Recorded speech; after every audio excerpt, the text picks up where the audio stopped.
Welcome to the From the Ground Up podcast. This is a podcast for Dow Smith Company's employees, clients, and friends.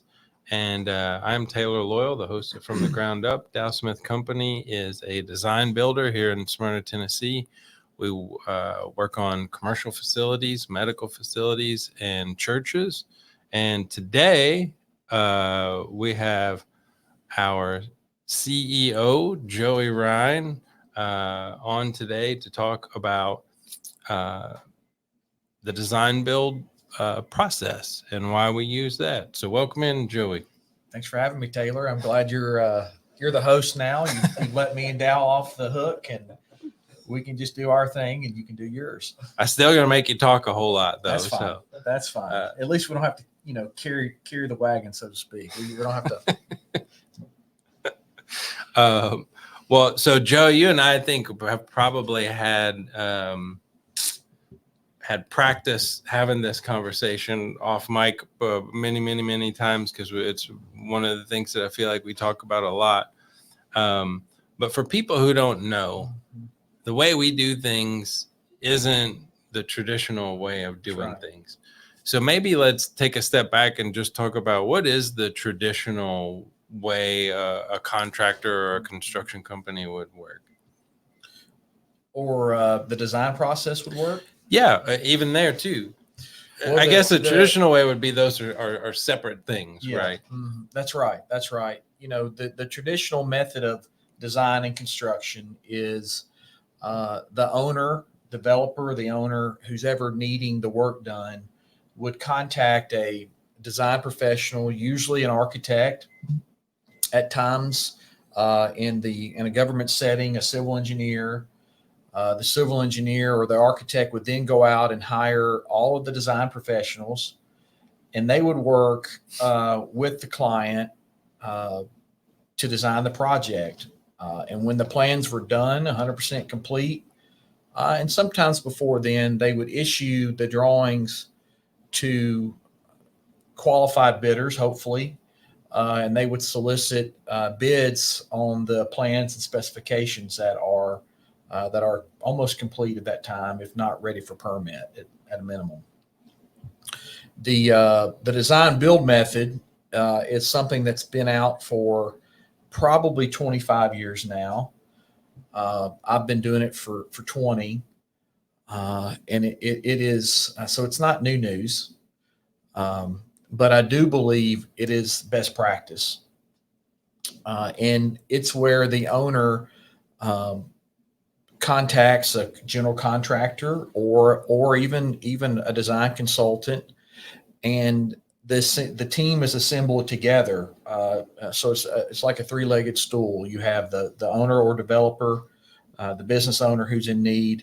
You have the design consultants, and you have a qualified builder. And you all walk through that project through the design process as a team. And we've developed, and the industry has developed stages of that design, but it's more of a collaboration rather than an isolated venture with either design consultants and the owner. But there's different variations, but that's kind of the pure method where everyone's at the table as soon as possible. Gotcha. Yeah, you always say you can't call us too early, really. You can't call us too early. So you said you've been doing it for 20 years. Is that when did Dow Smith Company decide this is the best way to do this?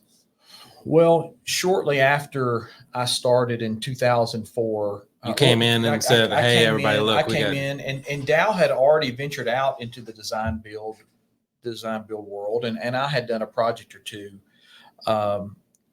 But Dow and I both had experienced lots of pain using the original method.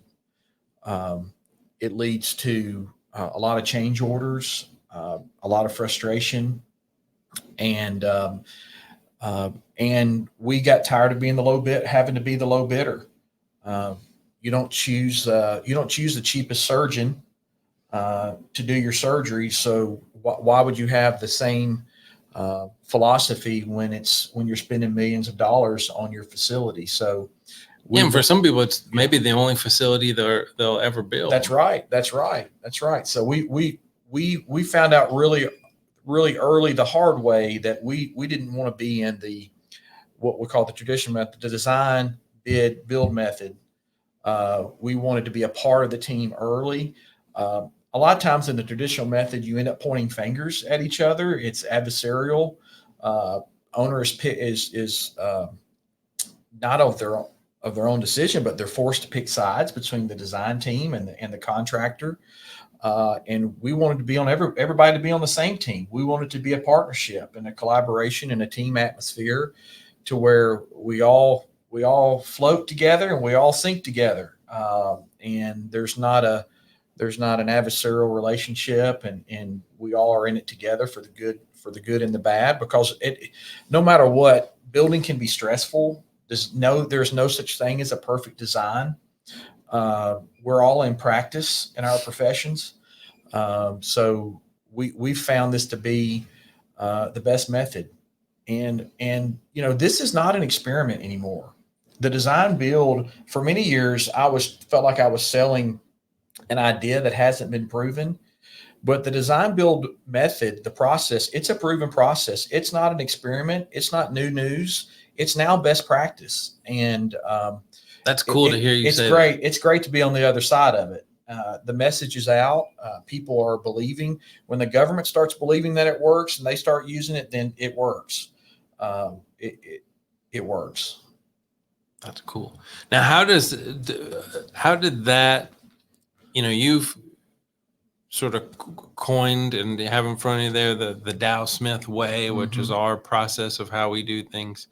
Was that born out of the design build idea? It was. And the design build structure? It was.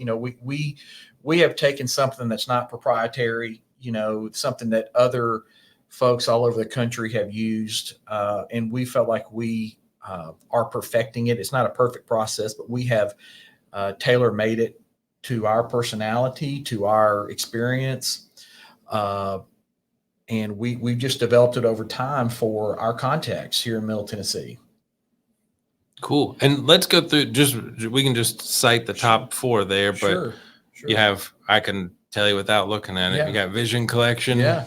pre-construction services, construction, and post-construction. Right.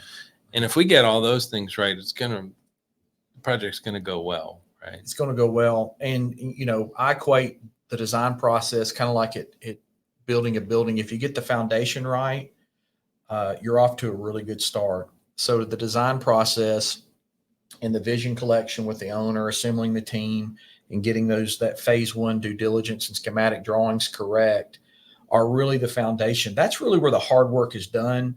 The early digging, the early concrete pours and reinforcement. It's much the same way in design. If you can get started off on the right foot and you get the right information from the owner and you collect the correct data and everyone's in agreement before you start spending hundreds of thousands of dollars on drawings that are over budget, can't be used. You're right. It's hard to get it wrong when you start out correctly. I quote you all the time about, I heard you say once that you'd been in many offices where the CEO or the pastor or whoever the person was you were speaking with had a set of plans that was rolled up and sitting in the corner that never got built because they kind of got ahead of themselves, right? Right. I was just working on a proposal for a church across town before y'all walked in this room. And one of the things we do really early, whether you're a church or a business owner or a physician, is we want to determine the financial feasibility of the project. And those that's just not the question of, hey, what can you afford, but also what do you need? And what's happened so many times is someone can come in and they can sell a pretty picture, they can promise the moon, but until you do the work of both, yes, you do have to determine what's financially feasible and what you can afford, not what the bank will lend you. Those are two different things, but also what your needs are, so that the project isn't designed way over budget, and you've got a set of plans once you get bids in the traditional method that are we've ran up against $300,000 problems, $500,000 problems, $1 million problems. I have to don't make $1 million mistake. We beat that drum. Yeah. But it's sad. It's sad when something's over designed and you throw money out the window, and that either people have given or that people have earned. I've had, I was telling Dow, I've had people call me and say, I've got a piece of land picked out. I've got these plans done. I've got this step. Probably need to call y'all soon, and it's like, well, you probably needed to call us 6 months or a year ago. That's right. And that's been, as I've learned how we do things and tried to communicate things, I always look at like Integrity Eye Care or Leach Family Dentistry or some of the clients that we've had, and you probably have many that come to mind, that they literally just had something scribbled on a piece of paper, and you were able to walk them through that whole process. So as we talk about what's the difference between sort of the traditional way and this proven process now that we have of the design build way or the Dow Smith way,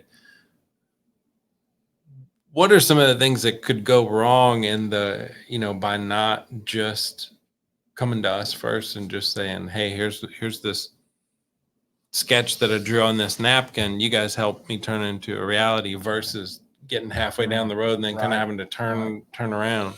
Well, I think the most important thing is contractors know what things cost. It's no offense to great, wonderful design professionals. We work with many of them, and they're wonderful professionals. They're really good at their jobs, but they're good at their jobs. And unfortunately, contractors spend your money. As hard time as Greg Freeman at New Vision Church likes to give me, we are the ones who have to do the work, but we're the ones who over and over again have learned the hard way of what things cost. So, yes, we want to determine really early. One of the big things we want to catch is the building in the right place? Is it at the right elevation? What's it going to be? I show up at a site, I automatically think of, how am I going to get power to it? How am I going to get water to it? How am I going to get sewer to it? Does it need to be sprinkled? What's the zoning? So many times I show up to a piece of property, and I hate to be the grim reaper, but I always look to see, okay, what's wrong? What is not right, and what's not going to work? I want to identify the red flags and the hurdles. Obviously, the owner's already done a lot of work before they call us. Just say, hey, this feels like a good spot. It's enough property. But there's more than just, does it feel right? Is it in the right location? There's a lot that goes into it that property needs that we can bring to the table for feasibility and to not make those mistakes early that can cost a lot of money. We've had owners buy land at auction, close on land, and it turns out they can't even use it because they don't have the proper utility services there to even do the work. So not only are they stuck with property that they've spent good money on, but they're now paying property taxes in perpetuity for the land. So that's pretty heartbreaking, and I don't want people to do that when just a free consultation, so to speak, or a 10-minute phone call can save you a lot of heartache. Yeah, one of the things I love that you always say is we worry early. And it's one of the things I love about you is it's not, you said Grim Reaper. Yeah. That's maybe a little too harsh, but I've heard you deliver bad news to people. And I think in the moment, that's a hard conversation to have. But I think later people appreciate this guy was upfront with me. I was talking to Sean Hackinson at the alley the other day, and he said, I've only met Joey maybe 3 or 4 times. He goes, but I can just tell he is a stand-up, straightforward, honest dude who will just tell it like it is. And he's like, I've had so many people, I don't want to put words in Sean's mouth about other people, but he won't mind. But, how about I say it this way? We have had clients who have told us other people promised us that they could do this, they could do that. And then when it really kind of comes down to getting it done, it didn't pan out. And I love that you're just straight up with people and just tell them, like, I've done this long enough. I know kind of here's what you're up against. You mentioned the things, the due diligence types of things from structural standpoints or land standpoint or water and sewage and all those. Mm-hmm. But there's also, with a lot of the clients, particularly because we deal with a lot of churches, Mm-hmm. there's also the part of the process where you have to get buy-in from not just one person or even one board. Maybe it's almost a whole congregation Right. that has to agree with what the plan is. So, we can get into the 3-day charrette and things like that, but how do you, I always say that before you build a building, you have to build a consensus. Yeah. So how do you do that on the front end? Well, I think you've seen me. Yep, I've seen in you one in of those action. church business meetings before when I was getting grilled. But I do think kind of the key issue there is we want to have all the data, whether it's a physician who is married and has a wife who's partners with them in that practice, or it's a larger practice with many physicians, or it's a bank with a board, or a church with 200 people or 2,000 people. We need input from them. We need input because we know that when they have been heard and that input's been received, I feel like people get aggravated when they don't feel like they've been understood and they've been heard. So one of the first things we do in the vision collection stage is we make sure we hear and listen to everything the client wants us to know and hear, because they know their business better than we do. They know their needs better than we do. They know their church better than we do. So we don't want to tell them how to run their business. We want to help them run their business. We want to help them accomplish their mission of whatever organization it is, and help them achieve their purpose. So we really feel like we're a partner. We become partners with them and for them to achieve their goals and their dreams. But first it comes from listening. And so in order to build a consensus, you really have to make sure everyone at the table, the decision makers, have been heard. And we want to make sure everyone's been heard and their needs have been digested and questioned. And we'll push back sometimes on some things, but with humility and understanding. But we feel like if folks have been heard and we listen to their needs, it is a terrific start. And then after that, it's a little bit easier to earn trust, right? It's a little bit easier to build a consensus when everyone hears the needs at the table. And that goes for partners too, not just the builder. When we ask questions and the husband and wife, the business owners, the physicians, the church leaders are all at the table and they actually hear each other. A lot of times it's like, I wish I would have met before we came. But now you're a marriage counselor. Then we get into some tough questions. But what we've come to realize is that if we can be the person who asks the hard questions, who talks about finances or tough design decisions, we can help navigate that with them. And does it get tense and awkward at times? It sure does, but it's really good to get those things out of the way early. But when the people at the table, the decision makers, hear the other decision makers and the people who have influence and impact, man, you build a strong trust and strong relationships, and everyone's united and aligned. That alignment, because you kind of had that battle on the front end, right? Yeah, and when people have alignment, then the rest is easy when you know where you're going. But it gets a little messy there in the beginning as you're trying to decide what's the right thing to do and what do we really need to do, considering what the feasibility is of everything that we have: our people, our space, the finances, and really a lot of times it's time frame. So it's always, nothing's ever the same. Every experience is different. And you're such a master is that a thing that's natural to you, or have you practiced, did you get better over time at just having those tricky conversations with people? Well, I wake up every morning feeling like I'm over my head, but I do think you do learn some diplomacy. And again, doing it 20 years, you do gain in confidence a little bit, but really trying to help find the common ground with folks and figuring out how to solve issues and getting to the root issue. What's your real pain? What are we really trying to solve here? Is really, really important. So yes, I mean, we have gotten better. Our team's gotten better at it. Our design consultants have gotten better at it, and we've all grown. I think it's things as simple as, Michael Shirley told me, I can't remember if it was on the last podcast or just in another conversation we had, but about a conversation you two had where they were trying to decide with the kind of the garage space and whether to do it or not. And he said, no, Joey said, if you don't do it now, you're probably never going to do it. And if you decide to do it later, it's going to cost more, and really just makes more sense to do it now. But I've also seen you on the other side of it where you're like, you really don't need that. And I don't think you may never need that. And so, for clients, like in their case, that may be the only building they build, but you're doing this day in, day out. So you can kind of see, I always feel like you have a crystal ball where you can kind of see into the future with a lot of things. But how do you advise them on that without stepping on toes, even if you know what the right thing is to do? First, you think about budget.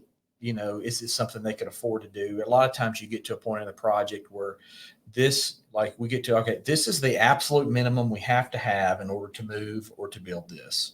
And then that's it. Other times, like you said with Michael Shirley, it's not always so clear.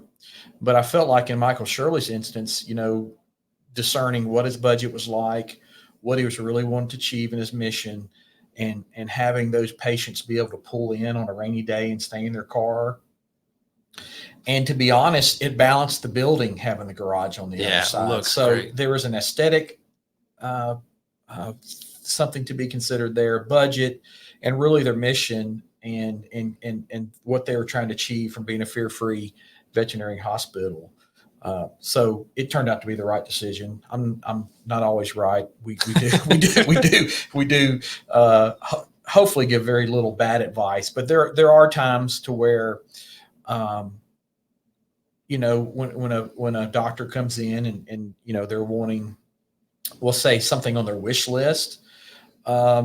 Sometimes it comes down to, you don't really make money having a nice corner office.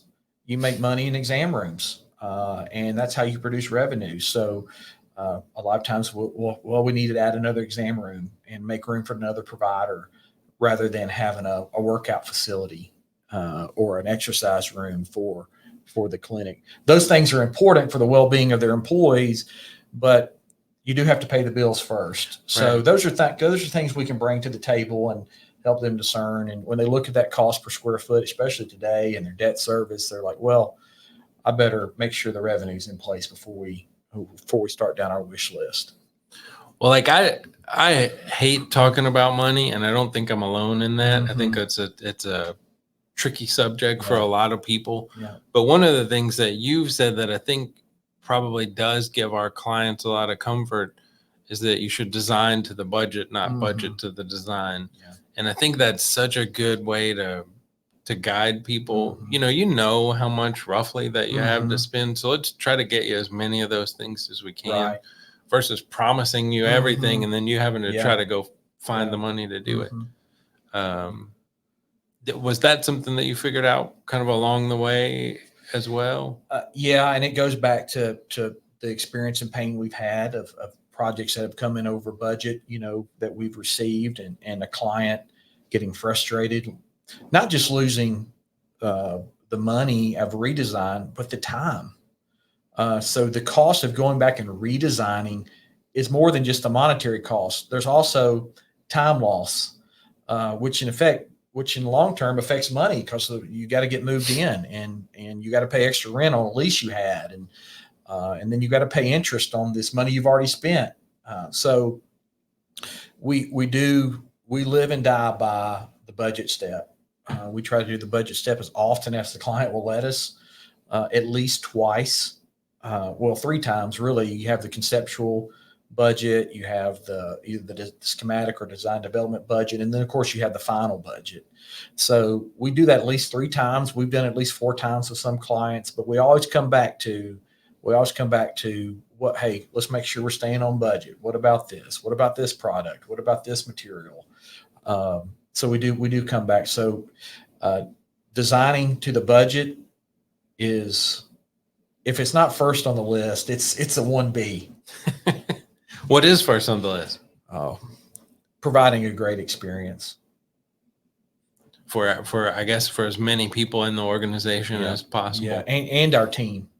It's important because, I've evolved a little bit over the years to where, we're got to sell the job, got to get this design build done. Let's get something started.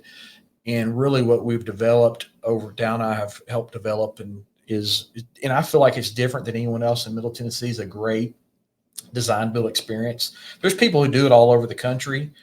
But I don't know that anyone does it better than us. And I can say that now because I'm not the one who's doing anymore. I've got a great team and great people. So we're really selling an experience now, and it's not the same with everyone. But we believe you're going to have the best experience with us. And but that goes for my team. Our company is built on our people, and we have great people. But we also have great subs and vendors and our design consultants. And they're great people. We have great partnerships, and I want the experience to be good for them. And I know if it's good for us and good for our design consultants and subs and vendors, guess who's going to have the best experience? Our client. Yeah. Our client. So building can be stressful. Building can be painful. It can be laborious. It takes a lot of time and effort in addition to running your business or leading your church. But we can minimize that. We can minimize that both in the emotional turmoil and pain, but also financially, like we've talked about so much. So we feel like we provide some help and protection. We can provide a partnership and team atmosphere. And most importantly, a lot of times what I found over the last 20 years is owners feel alone and isolated during the traditional method. And even sometimes when they're doing a design build, quote unquote, with someone else, because no one's talking to them, no one's communicating with them. The contractor, the design builder won't return their calls or the texts. So we want them to have an experience where they feel heard and listened to where our eyes are open and our ears are open and they're being heard, and they're getting feedback and prompt responses. So we don't want them to be in a silo. We don't want our team members to be on a silo. We pride ourselves on great communication in all the formats that's available to us today. But we want that experience to be better here than anywhere else. And that's because we've got great people. I was with, I toured a church today that we're just finishing. And I called the leader in charge with the church and told him how excited I was for him and how proud I was the project turned out so well. And he said the same. And he said, I knew when I met with you and Dow that y'all are great people. And I hope that your people were good people. You've got great people. And I'm really proud of that. It's something that Dow has given me and passed on to me. It starts with Dow, but it's something he and I and all of our team members throughout the years. Cindy Smith always says Gary Grisham was the beginning of the good. And he was a good person. He was a great man. And that's just continued with each person that we've added, and Trey and Shauna. And I could go down the list of all 29 or 30 of us, but it extends to our team members that aren't employed here at Dow Smith as well. So we want people to have a great experience. And that's really the difference between us and everybody else. That's perfect. If you don't have anything else to say, I want to end right there because that is perfect. I knew coming into this conversation you're going to have some jewels for me, but you said it better just then. All the conversations that we've had about this topic, it's probably one of my favorite topics, and I can tell even from the last time you and I have talked about this, you've thought about it more. I have gotten a lot of. With our growth and the people that have taken a risk and come to work here, it's allowed me time to process and digest and think about what's really important and what I want the next 20 years to look like. So I'm excited about it. Dow and I are energized, sometimes too energized for the others around us, but we bring the energy and the heat, and everybody's hair just gets burnt off. But we're keeping it going. That is awesome. Well, thank you for being on the podcast Thank you today. for having me. It's good to be back. Thank you to everybody listening. If you need more information on Dow Smith Company, go to dowsmith.com or check us out on Facebook or Instagram, or you can be one of our 19 followers on Twitter. X. On X. On X. Thank you, Elon. All right. Thanks a lot. All right. Thank you, Taylor.